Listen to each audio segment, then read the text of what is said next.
So for those still using the iPhone 12, you may be wondering, should I upgrade to the iPhone 15? Well, let's break down the differences. So beginning with the design, the iPhone 12 introduced the flat edge design we've had for 3 years now, but of course, the iPhone 15 being a super cycle of sorts does gain a slightly rounder chassis. Now, does this make a massive difference? Well, not really, I'll be honest. Yes, when caseless, you do notice the 15 is comfier in the hand, but that's only when you're caseless, and well, 99% of users have a case on their phone, and so in that instance, you're not going to see much of a difference. And by the way, would like to remind you guys, like this video and subscribe for more content like this, it would be appreciated. But thankfully, that's not the only design change. There are thinner bezels with the fancy dynamic island, and also matte finish on the back and the diagonal camera layout. Now yes, I did criticize the island back when it launched with the 14 Pro, and it's still not a must-have feature by any means, but Apple and developers are slowly further integrating the island into iOS. There's some cool animations now, and I am a sucker for that, and so I could live with the notch right now.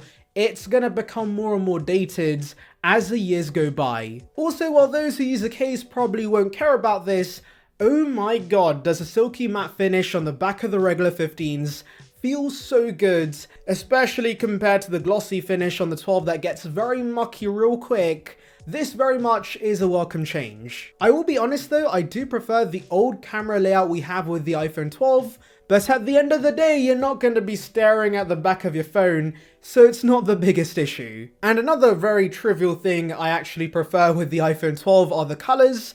Now the blue still sucks, I hate the blue, but apart from that, the red, the green, the purple was very nice. And so yes, I do prefer the shades the 12 had compared to the muted mess with the 15 series. Anyways, let's move back to more important matters, because the iPhone 15 has a new port, and that is USB Type-C, yes.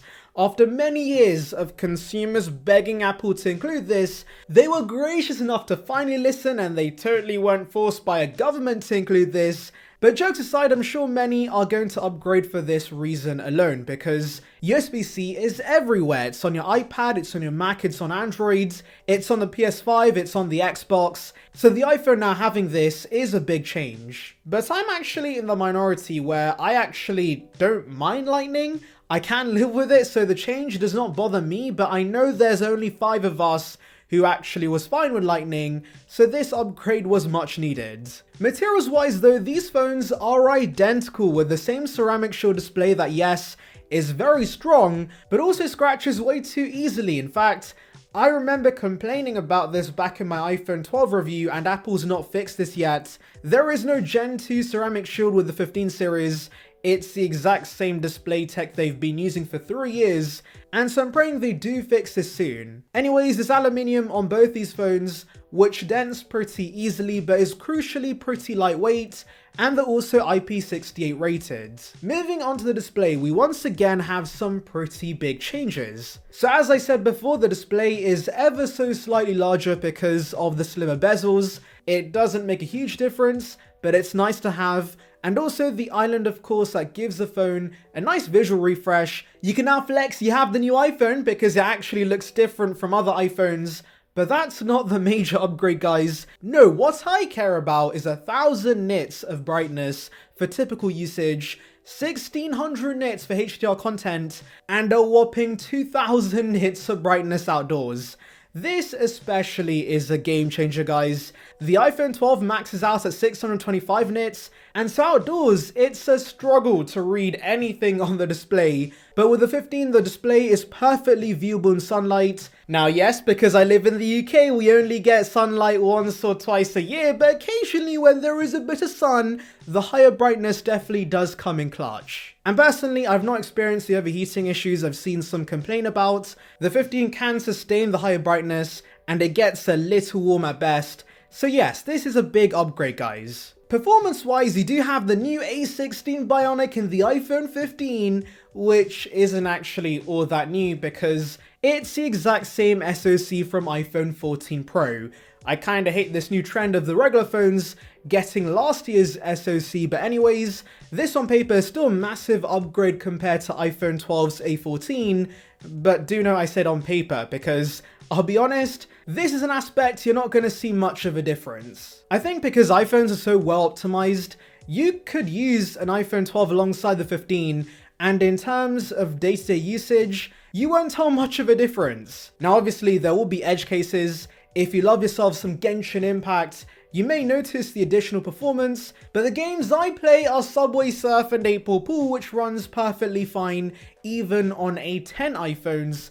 So yes, I really saw no difference. The only thing I picked up on was the iPhone 12 getting a little warmer during gaming sessions, but that's it. iPhone 12 does have slightly less RAM, it's 4 gigs versus 6 gigs in the 15, and I do notice the benefit of the additional RAM. Moving to cameras, this again is where you start to see bigger changes, because I would say in every aspect of the camera experience, the 15 does bring some big upgrades. Beginning with the main lens, it's now 48 megapixels, that's a lot of pickles, and yes, it does bin down the images to 24 megapixels, but even then for the pixel peepers, you're going to notice the 15 does generally produce crispier shots with more details, so yes, that's quite nice. But that's not the change I care about.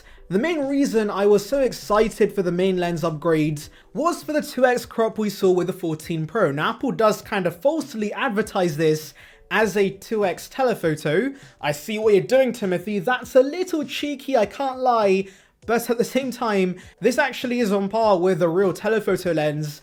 And so if you're going to zoom into things pretty often, you have to get the 15. Also, since the iPhone 12 launched 3 years ago at this point, which is crazy, the 15 does have a lot of new camera features that previous iPhones had introduced, like cinematic mode, photographic styles, photonic engine, and also action mode, which are nice to have features. I will say Smart HDR5 does bring back the iPhone to the good old days with Smart HDR3 on the iPhone 12, because for the last 2 years, with Smart HDR4, we've been getting over-processed photos that would sometimes look like hot garbage, and thankfully I do see less of that with the 15. Now unfortunately, the ultra-wide is exactly the same here on the 15, so you get no macro support, and actually the regular phones have been using the same ultra-wide since the iPhone 11, which was the first iPhone to introduce the ultra-wide.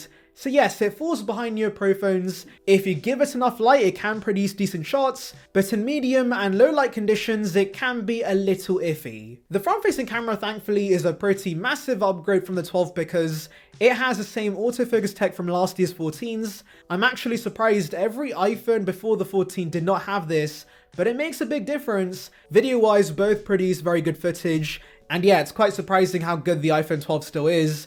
iPhones are the king in this aspect, and really the main advantage the 15 has is a 2x crop. It makes a big difference if you're zooming into something when recording, and so yes, if you care about that, get the 15. Also something I've come to appreciate are next-gen portraits. Now the portrait mode itself is not that different, but that's not the big news, guys. The big news is that the 15 automatically collects the data needed for portraits. That is super clutch and another big change. Now the iPhone 15 does pack a newer 5G modem inside, and I have seen decently better Wi-Fi and 5G performance. However, the big change is in battery life and efficiency, which I'll get to, guys. You also get the U2 chip in the iPhone 15, which of course comes in handy for some new features like precision finding for Find My Friends. There's also Bluetooth 5.3 instead of 5.0 on the 12, but I haven't seen much of a difference in this aspect. Both connect to my AirPods without any issues, and both also have Wi-Fi 6. Also, I do want to mention, if you want the peace of mind, iPhone 15 does, of course, have emergency SOS via satellite, and also crash detection, which I admit are nice to have features. They can save lives, and you just know Apple's gonna mention that in their next event. If you're wondering if Face ID is any faster on the 15 because of the island, no, that's not the case. Both are similar in this aspect. Now when it comes to speakers and mics, speakers are about the same, but the mic is slightly better on the 15, and here's a comparison for you guys.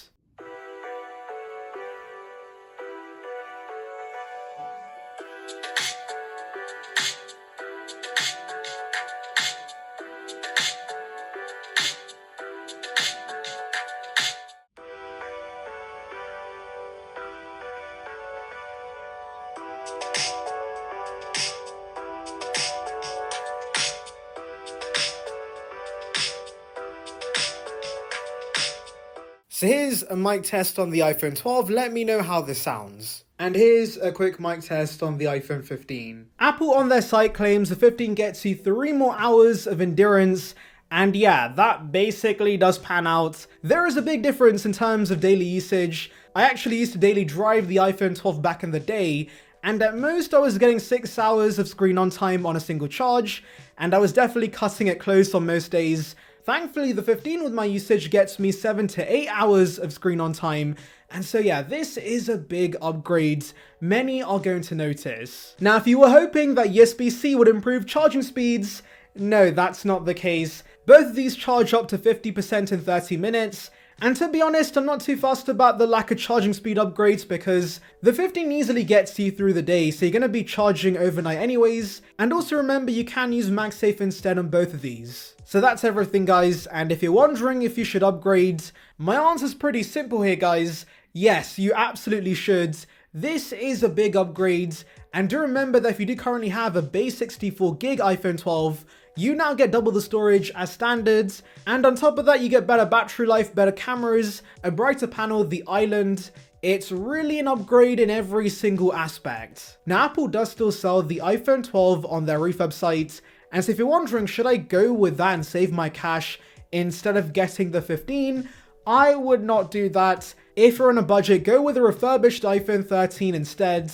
And if you're willing to splurge, go all the way to the iPhone 15. It does have some big upgrades. Anyways, let me know your thoughts in the comments. Make sure to like and subscribe for more content like this. And thank you for watching.